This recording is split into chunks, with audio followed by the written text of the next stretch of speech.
Assalamualaikum warahmatullahi wabarakatuh. Bismillahirrahmanirrahim.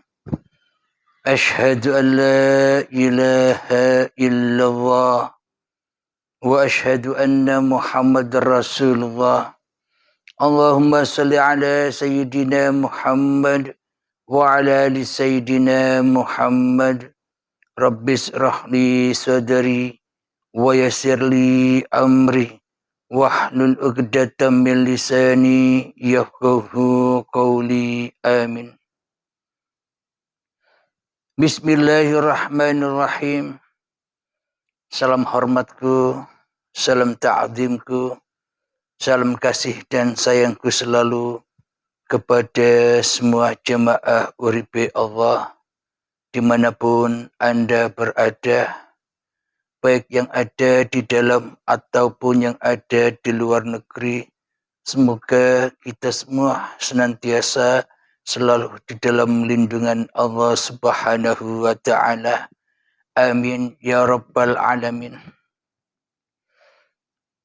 Kali ini saya ingin mengambil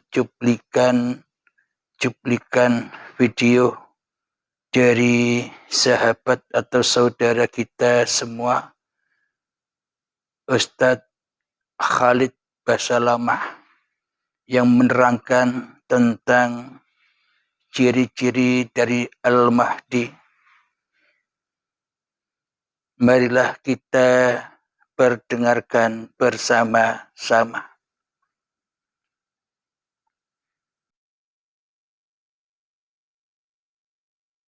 Allahu Allahu Allahu Allah.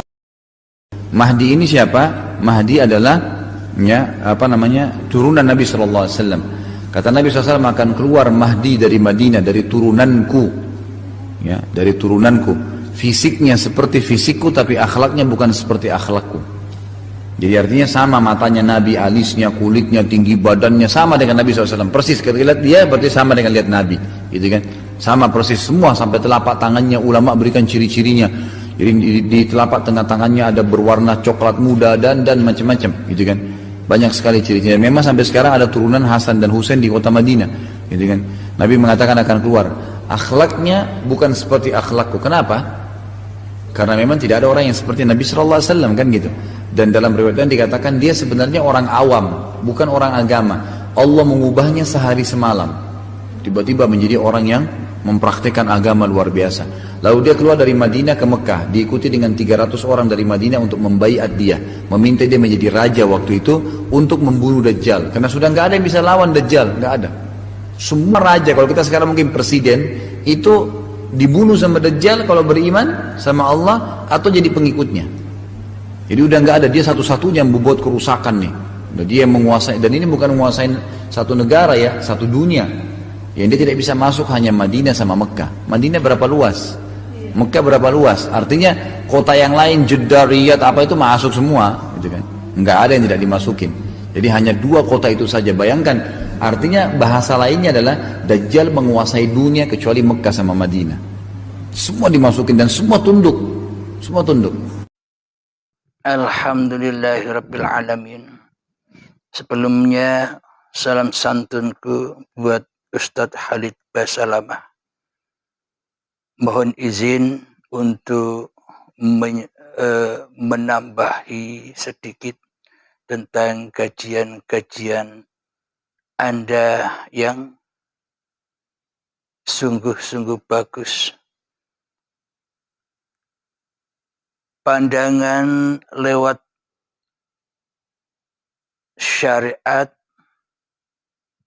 dan kami menambahkan dari sisi yang lainnya agar terasa sempurna semua kajian-kajian Anda.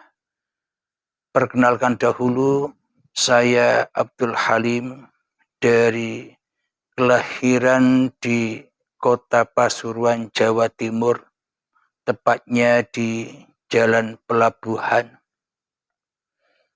Jadi kami orang Jawa, salam kenal buat Ustadz Khalid Basalamah. Salam persaudaraan, salam persahabatan. Semoga kita suatu saat nanti bisa dipertemukan oleh Allah Subhanahu wa Ta'ala. Amin, amin, ya Rabbal Alamin. Alhamdulillahirabbil alamin. Yang diterangkan oleh sahabat kita Ustadz Khalid Basalamah tentang ciri-ciri dari Al-Mahdi adalah dari keturunan baginda Nabi Muhammad sallallahu alaihi wasallam. Jadi yang dimaksud penambahan saja, yang dimaksud turunan Rasulullah sallallahu alaihi wasallam itu adalah ada dua versi.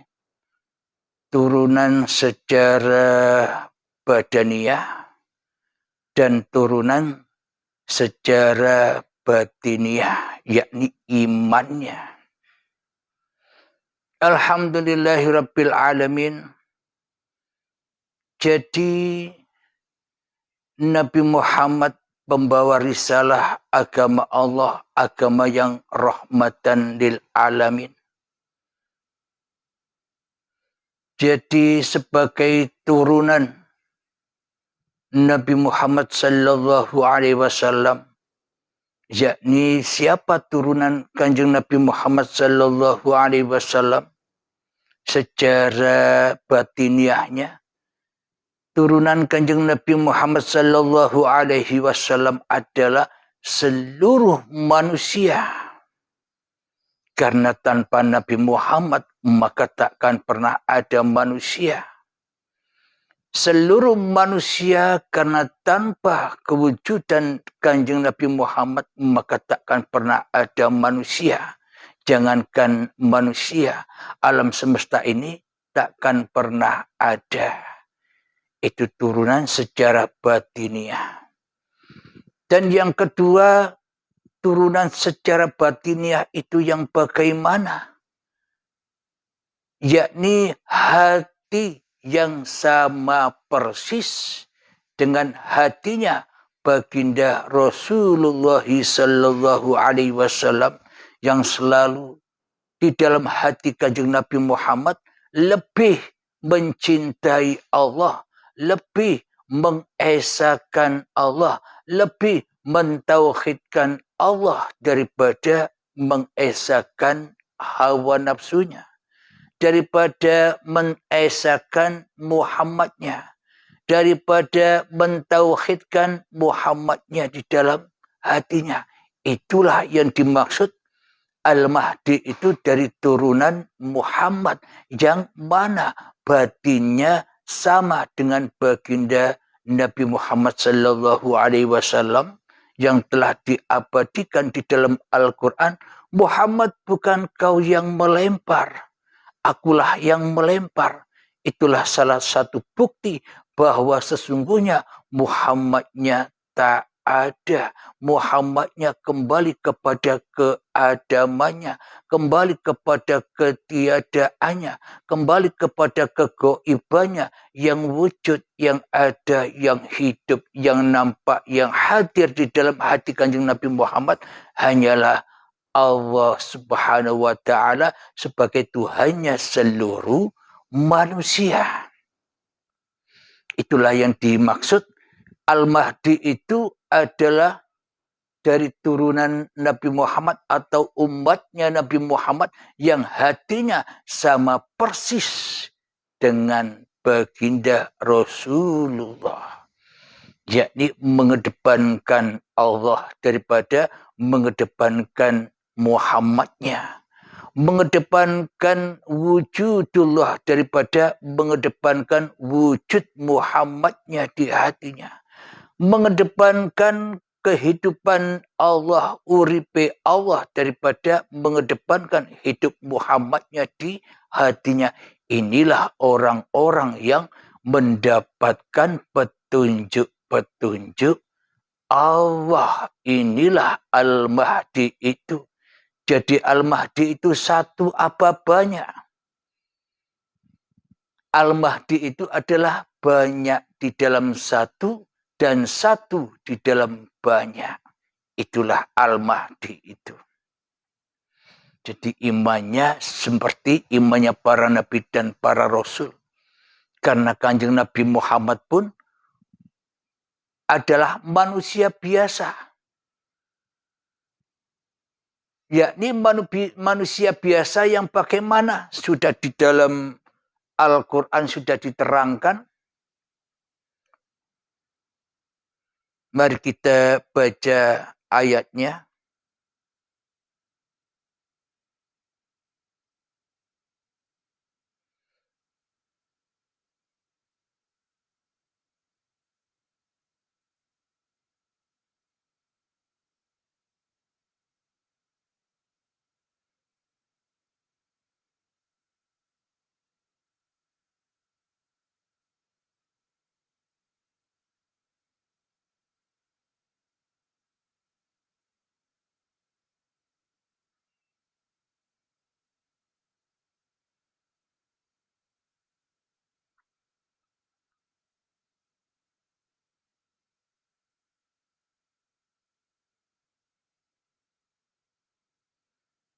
Bismillahirrahmanirrahim.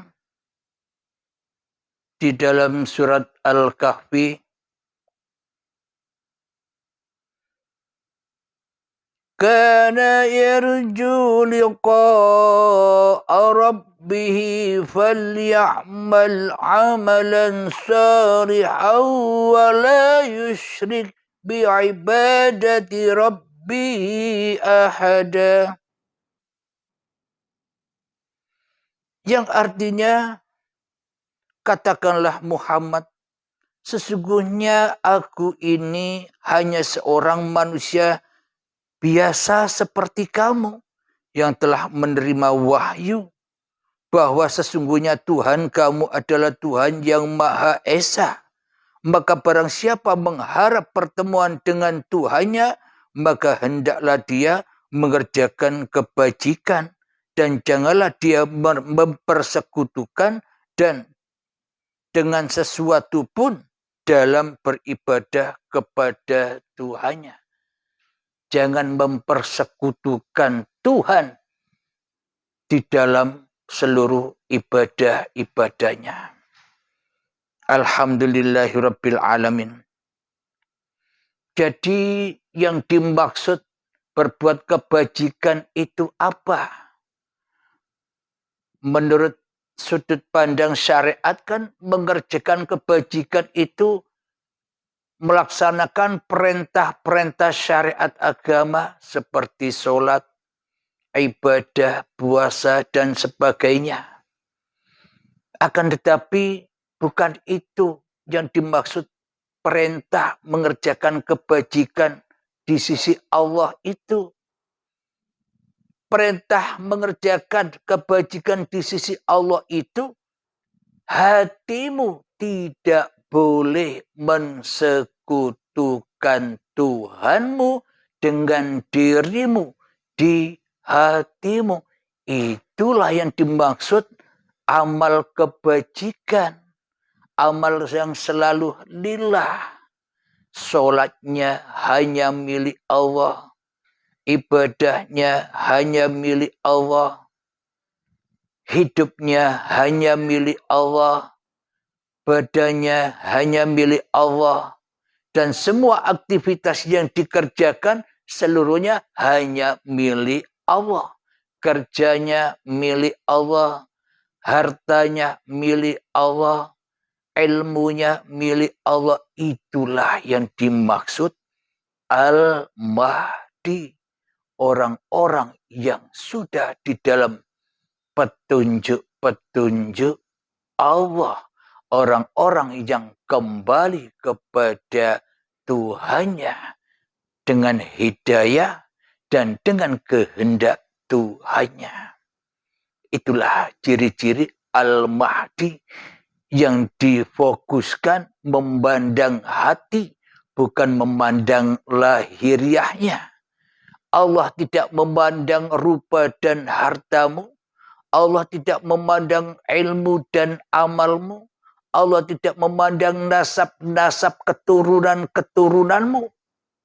Meskipun keturunan Nabi pun bila hatinya ingkar, bila hatinya selalu mensekutukan Allah dengan dirinya di hatinya, maka Allah tak melihat itu. Allah hanya melihat, Allah hanya memandang siapa yang wujud di dalam hatimu. Allahkah yang wujud ataukah malah dirimu yang wujud? Bila diri kita yang wujud, maka tidak sesuai dengan apa yang sudah diabadikan di dalam Al-Quran. Muhammad, bukan kamu yang melempar, tapi aku yang melempar. Tapi selama ini di dalam hati kita, Allahnya tidak bisa apa-apa. Allah saja tidak bisa melempar. Selama ini kita yang melempar. Allah saja tidak bisa sholat. Kita yang sholat. Allah saja tidak bisa ibadah. Kita yang ibadah. Allah saja tidak bisa duduk. Kita yang duduk. Allah saja tidak bisa berdiri. Kita yang berdiri. Allah saja tidak bisa ngapa-ngapain. Tapi kitalah yang bisa ngapa-ngapain. Berarti iman dan akidah kita selama ini kan terbalik dari apa yang sudah diabadikan di dalam Al-Quran. Muhammad, bukan kamu yang melempar, tapi aku yang melempar. Berarti bila akidah kita terbalik, berarti apakah Allah yang kita sembah? Ataukah malah hawa nafsu kita yang menyerupai Allah selama ini? Bila Allah tak bisa apa-apa, maka itulah yang dimaksud Dajjal yang menyerupai Tuhan. Dajjal yang ngaku-ngaku jadi Tuhan. Itulah Dajjal yang ditunggu-tunggu oleh manusia. Ternyata manusianya sama-sama menjadi Dajjal daripada menjadi Al-Mahdi. Alhamdulillahirabbil alamin. Itulah tambahan dari kajian sahabat kita, Ustadz kita Khalid Basalamah. Jadi ciri-cirinya Al-Mahdi itu yang bagaimana? Hanya manusianya lah yang tahu. Dirinya itu Fir'aun atau Al-Mahdi. Dirinya itu kafirin atau mukminin. Hanya masing-masing diri kita lah yang tahu. Maka dari itu, ku anfusakum. Masuklah ke dalam dirimu. Selamatkanlah dirimu wa ahlikum naro. Maka keluargamu, maka seluruh manusia akan selamat darimu. Maka manusia akan selamat dari api-api nerakamu. Alhamdulillahirabbil alamin. Kajian yang kedua, pada zaman diceritakan ketika Al-Mahdi belum turun, waktu itu Dajjalnya merajalela. Membunuh apa saja yang tidak beriman kepada Dajjal.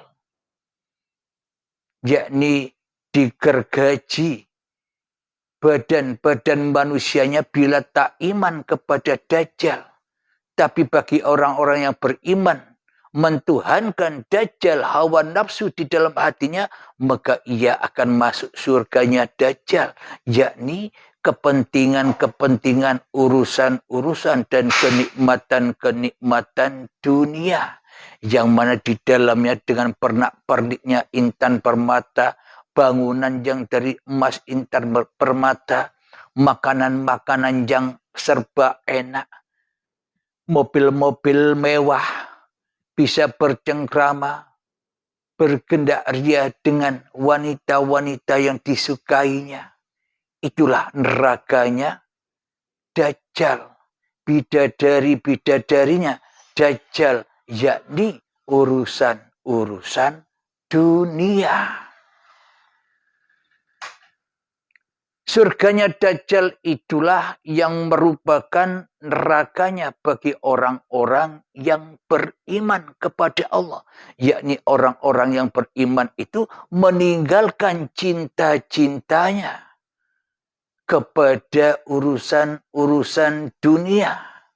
Maknanya penggergajian yang pertama, yaitu digergaji harta-hartanya, diputus harta-hartanya, diputus badan-badannya. Yang kedua, yang ketiga diputus, digergaji hidupnya, yakni harta, dunia, badan dan hidupnya sudah dikembalikan, diamanahkan kepada Tuhannya, sehingga hanya Tuhannya lah yang esa di dalam hatinya.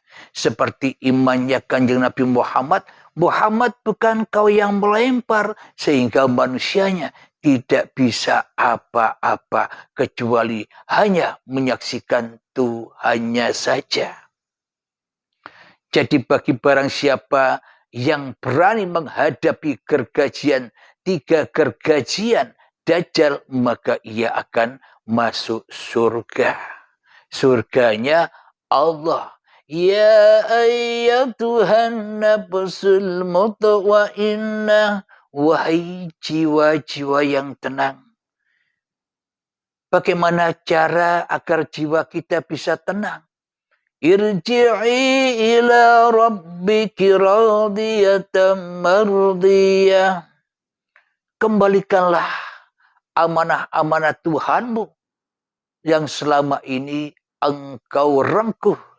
Kembalikan dengan rela dan ridho. Harta, dunia, bahkan hidup dan badanmu. Relakan, pasrahkan, ridhokan kepada yang hak untuk memiliki semua itu. Maka itulah yang dimaksud ketenangan ketika kita sudah tak punya apa-apa lagi kecuali Allah. Fadkhuli fi ibadi, maka kumpullah kalian dengan orang-orang, dengan golongan hambaku yang mengabdi.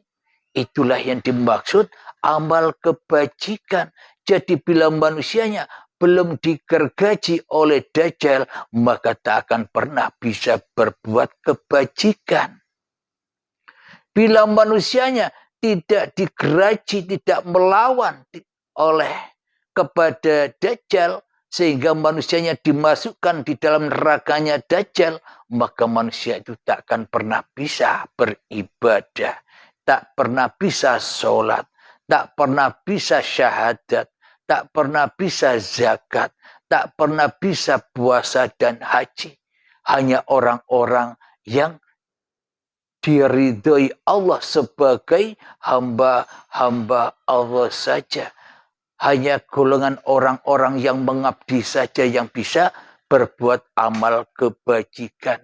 Kenapa? Karena bukan amalnya lagi. Kenapa? Karena hanya Allah lah yang menggerakkan seluruh manusianya. Inilah yang dimaksud hati yang seperti hatinya Rasulullah. Inilah tanda-tanda dan inilah ciri-cirinya Imam Al-Mahdi, yakni hati selalu diimami oleh uripe Allah, sehingga hati mendapatkan petunjuk-petunjuk uripe Allah. Wadkhuli jannati, dan masuklah ke dalam surgaku. Inilah tanda-tanda bahwa manusia yang sudah kembali kepada Allah pasti masuk surga. Bila manusia sudah kedatangan inna lillahi wa inna ilaihi raji'un, pasti masuk surga. Tapi bagi manusia yang belum inna lillahi wa inna ilaihi raji'un hatinya, tapi dari hatinya ia lebih memilih surganya Dajjal, yakni kenikmatan-kenikmatan dunia, daripada memilih esanya Allah, maka ia akan di dalam neraka jahanam selama-lamanya hingga waktu yang ditentukan sampai syakaratul maut tiba. Inilah ciri-ciri dari Al-Mahdi itu. Marilah kita lanjutkan kajian yang selanjutnya, bahwa dikatakan oleh sahabat kita Ustadz Khalid Basalamah, jadi yang tak bisa dimasuki oleh Dajjal itu seluruh manusia, seluruh dunia bakal dimasuki oleh Dajjal kecuali Makkah dan Madinah. Apa maknanya itu? Bagaimana mungkin Mekah dan Madinah tidak bisa dimasuki Dajjal? Di dalamnya manusianya banyak yang mempertuhankan hawa nafsunya sendiri daripada kembali kepada Tuhannya. Secara syariatnya manusia sama-sama bermaksiat kepada Allah dimanapun berada, termasuk saya. Di Mekah banyak orang maksiat hatinya, di Madinah banyak orang maksiat hatinya. Ya itulah Dajjal. Jadi kiasan-kiasan Dajjal takkan pernah bisa masuk ke dalam atau ke kota Madinah dan kota Mekah itu. Apa maknanya yang sebenar-benarnya? Yakni bila hati sudah bersyahadat, syahadat Allah itulah yang dimaksud kota Mekah. Syahadat Rasul itulah yang dimaksud kota Madinah. Dan bila manusianya sudah bersyahadat, tiada Tuhan selain Allah, ketika manusianya sudah tak bisa bersyahadat lagi kepada dirinya, hanya Allah lah yang bisa bersyahadat kepada zatnya, dan Allah lah yang bisa bersyahadat kepada seluruh makhluknya. Itulah yang dimaksud kota Makkah dan Madinah. Selagi hati manusia sudah di dalam syahadatullah, maka iblis, syaitan, hawa nafsu jin takkan pernah bisa masuk. Dajjal takkan pernah bisa masuk ke dalam hati hamba yang sudah mentauhidkan Allah. Hati yang sudah mengesahkan Allah. Dimanapun manusianya, entah manusianya di Indonesia, entah di Eropa, entah dimanapun, bila manusianya di dalam hatinya tiada Tuhan selain, hanyalah Tuhan yang selama ini menghidupinya, hanyalah Tuhan yang selama ini memperjalankannya. Itulah yang dimaksud Al-Mahdi. Al-Mahdi itu orang-orang yang sudah mendapatkan petunjuk. Kalau menurut syariatnya Al-Mahdi satu. Tapi menurut hakikatnya Al-Mahdi itu tidak satu, tapi banyak. Tapi meskipun banyak pulang kepada yang satu, tapi meskipun satu pulang pun kepada yang banyak. Banyak satu memandang yang banyak, banyak yang memandang satu. Itulah la ilaha illallah. Jadi tanda-tandanya Al-Mahdi itu selalu dan selalu menyeru dan menyeru ke jalan fisabilillah, ke jalan Allah. Apanya?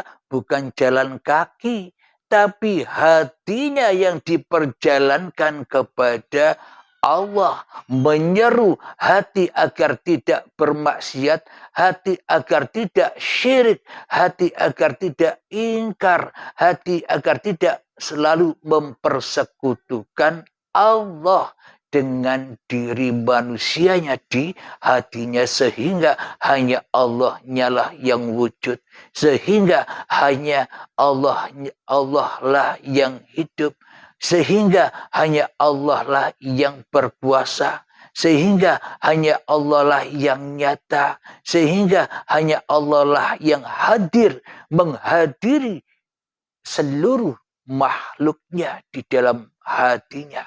Itulah yang dimaksud al-insanu sirri wa ana sirruhu. Alhamdulillahirabbil alamin. Semoga kita semua bisa memahami kolaborasi tentang paparan yang dibawa oleh sahabat kita Ustadz Khalid Basalamah. Semoga antara syariat dan hakikat selalu satu, tidak bercerai-berai, karena syariat, toreko, hakikat, makrifat itu datangnya dari yang satu. Dulur papat limo pancar. Alhamdulillahirabbil alamin. Sebelum kita akhiri kajian ini, marilah kita kembangkan salawat dalimin daf'ul bala. Allahumma salli ala sayyidina Muhammad wa ashri li zalimin bi zalimin wa aurijna min bainihim salimin wa ala alihi wa sahbihi ajma'in. Alhamdulillahi rabbil alamin. Rabbana atina fid dunya hasanah wa fil akhirati hasanah wa qina adzabannar. Wa sallallahu ala sayyidina Muhammad wa ala alihi wa sahbihi wa sallam. Walhamdulillahi rabbil alamin. Akhirul kalam. Assalamualaikum warahmatullahi wabarakatuh.